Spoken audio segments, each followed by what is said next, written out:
Hi hello नमस्ते, स्वागत आहे तुमचं माझ्या मिनी व्लॉगमध्ये। आजची सकाळ थोडी लेटच झाली होती, त्यामुळे नाश्ता स्किप केला आणि जेवण बनवायची तयारी केली। आज जेवणात गोबीची भाजी बनवायची होती, त्यासाठी कांदा कट करून घेतला, चटणी मीठ मोहरी आणि जिरे टाकून भाजीला फोडणी दिली। तशी भाजी सिंपलच बनवायची होती, कारण गोबीची भाजी सिंपलच बनवलेली छान लागते असं मला वाटतं। नंतर देवपूजा करून घेतली, देवाला दिवा आणि अगरबत्ती लावून घेतली।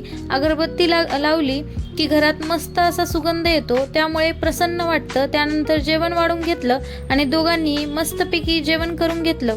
सायंकाळी आम्ही निघालो होतो बाहेर जाण्यासाठी। तिकडे जाताना आम्ही थांबलो पुन्हा हॉस्पिटलच्या ब्रिजवर। तिथून समोरचा जो लकडी फूल आहे तिथला नजारा खूपच मस्त दिसत होता।